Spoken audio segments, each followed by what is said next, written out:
Hello everyone, welcome to Gpod Class 8. It's me and Nafi. അപ്പോൾ നമ്മൾ ഓരോ ചാപ്റ്ററിലെയും sure questions ഇങ്ങനെ പറഞ്ഞു പോവുകയാണല്ലേ.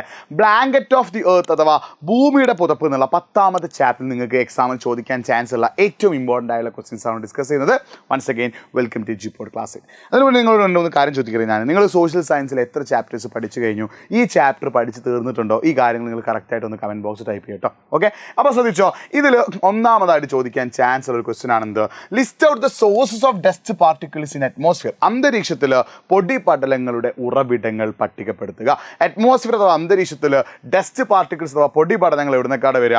ഒന്ന്, dust particles brought from the atmosphere by the വിൻഡിലെ കാറ്റ് വീശുമ്പോൾ അതിലൂടെ പൊടിപടലങ്ങൾ എന്ത് ചെയ്യുന്നു? അന്തരീക്ഷത്തിൽ എത്തുന്നു. രണ്ടാമത് എന്താണ്? ഡസ്റ്റ് പാർട്ടിക്കിൾസ് ഇറപ്റ്റഡ് ത്രൂ വോൾക്കേനോസിലെ അഗ്നിപർവ്വത സ്ഫോടനങ്ങളിലൂടെ പൊട്ടിത്തെറിച്ച് വരുന്ന പൊടിപടലങ്ങൾ. വോൾക്കാനിക് ഇറപ്ഷൻ അഥവാ അഗ്നിപർവ്വത സ്ഫോടനം ഉണ്ടാകുമ്പോൾ അതിലൂടെ വരുന്ന പൊടിപടലങ്ങൾ. മൂന്നാമത്തെ എന്താണ്?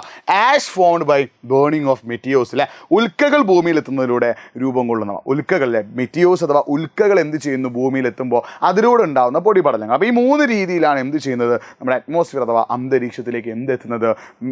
ഡസ്റ്റ് പാർട്ടിക്കിൾസ് അഥവാ പൊടിപടലങ്ങൾ എത്തുന്നത്. പഠിച്ചു വെച്ചോ, വളരെ വളരെ ഇമ്പോർട്ടൻ്റ് ആട്ടോ.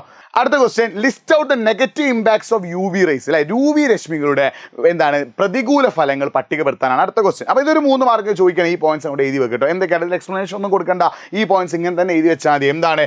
Collapse of the food chain, ആഹാര ശൃംഖലയുടെ തകർച്ച, ക്രോപ്പ് ഡാമേജ്, കൃഷിനാശം, സ്റ്റെൻഡിങ് ഓഫ് പ്ലാന്റ് ഗ്രോത്ത് അല്ലെ, സസ്യ വളർച്ച മുരടിക്കൽ, ഏർലി ഏജിങ്, അകാല വാർദ്ധക്യം, ബ്ലൈൻഡ്നെസ് ആൻഡ് കാട്രാക്ട്, അന്ധതയും തിമിരവും, സ്കിൻ ക്യാൻസർ അഥവാ ത്വക്കിലുണ്ടാകുന്ന ക്യാൻസർ. ഇത്രയും പ്രശ്നങ്ങളാണ് എന്ത് കാരണം ഉണ്ടാകുന്നത്?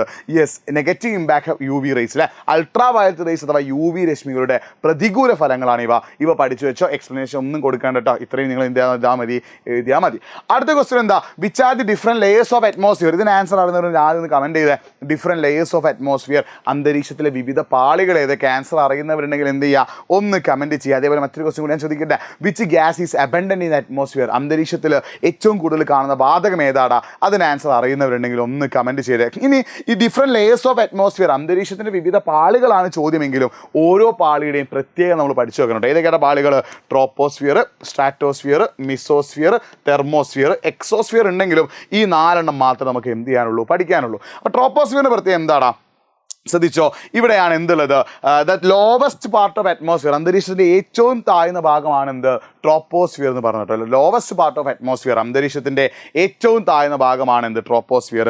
ഇവിടെയാണ് എന്തൊക്കെ ഉണ്ടാവുക? ക്ലൗഡ് ഫോർമേഷൻ, സ്നോ, വിൻഡ്, മേഘങ്ങൾ, മഴ, മഞ്ഞ്, കാറ്റ്, ഇടിമിന്നൽ, അങ്ങനെയുള്ള എല്ലാ സാധനങ്ങളും ഉണ്ടാവുക എവിടെയാണ്? ട്രോപ്പോസ്ഫിയറിലാണ് കേട്ടോ. ഈ ട്രോപ്പോസ്ഫിയറിന് മറ്റൊരു പ്രത്യേകത എന്താ? For each 165 metre of height there is a decrease of 1 degree celsius of atmospheric temperature. ഓരോ 125 മീറ്റർ ഹൈറ്റിലേക്ക് പോകും തോറും 1 ഡിഗ്രി സെൽഷ്യസ് വെച്ചിട്ട് എന്ത് കുറയും? അറ്റ്മോസ്ഫിയറിക് ടെമ്പറേച്ചർ അഥവാ അന്തരീക്ഷ താപനില കുറയുന്നത് എവിടെയാണ്? ട്രോപ്പോസ്ഫിയറിലാട്ടോ. പഠിച്ചു വെച്ചു. ഇതിനെ വിളിക്കുന്ന പേരാണെന്ത്? Normal lapse rate. അടുത്തേതാണ്? സ്ട്രാറ്റോസ്ഫിയർ ആണ്. 50 കിലോമീറ്റർ, ഏകദേശം 50 കിലോമീറ്റർ വരെ ഉയരത്തിൽ കാണുന്ന ഒന്നാണ് എന്ത്? സ്ട്രാറ്റോസ്ഫിയർ എന്ന് പറയുന്നത് കേട്ടോ. ഈ സ്ട്രാറ്റോസ്ഫിയറിന്റെ മറ്റൊരു പ്രത്യേകത എന്താ? ഈ സ്ട്രാറ്റോസ്ഫിയറിന്റെ ലോവർ പാർട്ട്, താഴ്ന്ന ഭാഗത്ത് എന്ത് ചെയ്യും? There is no change in temperature with altitude. സ്ട്രാറ്റോസ്ഫിയറിന്റെ താഴ്ന്ന ഭാഗത്ത് ഉയരം കൂടുന്നതനുസരിച്ച് താപനില കൂടുകയോ കുറയുകയോ ചെയ്യുന്നില്ല. പക്ഷേ നിങ്ങൾ ശ്രദ്ധിക്കേണ്ട കാര്യം, അതിനുശേഷം സ്ട്രാറ്റോസ്ഫിയറിൽ ഈ ഒരു ഭാഗത്ത്, ഒരു എക്സാമ്പിൾ എടുക്കുകയാണെങ്കിൽ സ്ട്രാറ്റോസ്ഫിയറിൻ്റെ ഈ ഒരു ഭാഗത്ത് എന്താടാ? There is no change in temperature, താപനില ഒരു മാറ്റമില്ല. ഈ ഒരു ഭാഗത്തെ വിളിക്കുന്ന പേരാണെന്ത്? Isothermal zone. താപനിലയിൽ മാറ്റമില്ലാത്ത ഈ ഒരു ഭാഗത്തെ വിളിക്കുന്ന പേരാണ് എന്ത്? Isothermal zone.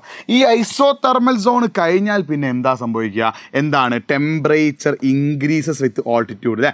ഈ ഐസോതെർമൽ സോൺ കഴിഞ്ഞാൽ ഉയരം കൂടുന്നതനുസരിച്ച് എന്ത് കൂടുന്നു? താപനില കൂടുന്നു. എവിടെ? സ്ട്രാറ്റോസ്ഫിയറിൽ. അപ്പോൾ സ്ട്രാറ്റോസ്ഫിയറിൻ്റെ താഴ്ന്ന ഭാഗത്ത് നമ്മൾ വിളിക്കുന്ന പേരാണ് എന്ത്? Isothermal zone. അവിടെ താപനിലയിൽ യാതൊരു മാറ്റവും ഇല്ല.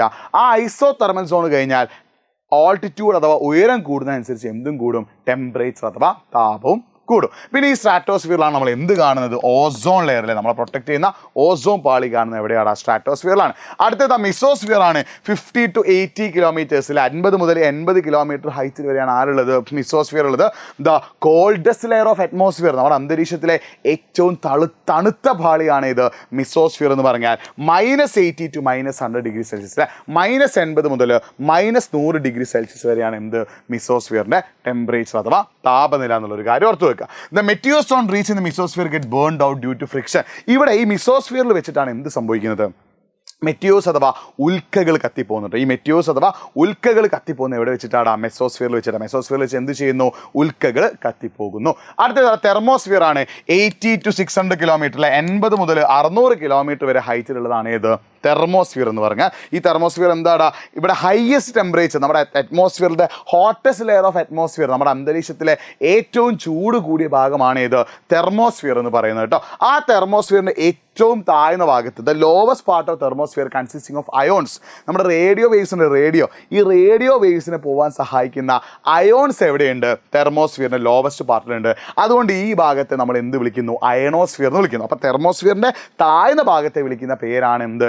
അയണോസ്ഫിയർ. പഠിച്ചു വെച്ചിട്ടോ. അപ്പോൾ ഇതേപോലുള്ള ക്വസ്റ്റ്യൻസ് ആണ് ഈ ചാപ്റ്ററിൽ മോസ്റ്റ് ഇമ്പോർട്ടൻറ്റ്. ഞാൻ വേറൊരു ചാപ്റ്റർ ഒരു ഹോംവർക്ക് ഇവിടെ തന്നിട്ടുണ്ട്. ഇതിൻ്റെ ആൻസർ അറിയുന്നവരുണ്ടെങ്കിൽ ഒന്ന് കമൻറ്റ് ബോക്സ് ടൈപ്പ് ചെയ്യട്ടോ. അപ്പോൾ ഇത്രയൊക്കെയാണ് നിങ്ങൾക്ക് ഈ ഒരു ചാപ്റ്ററിൽ മെയിനായിട്ട് പഠിക്കുന്നത്. നമ്മുടെ ലൈവ് കറക്റ്റായിട്ട് ഫോളോ ചെയ്യുക, റെക്കോർഡ് വീഡിയോസ് തരുന്നുണ്ട്, അതും കറക്റ്റായിട്ട് കാണുക, നന്നായി പഠിക്കാൻ നിങ്ങളെ തേടി ബെസ്റ്റ് റിസൾട്ട് വരും. എല്ലാവർക്കും എക്സാം ഈസി ആവട്ടെ, എല്ലാവർക്കും എക്സാം എളുപ്പമാവട്ടെ.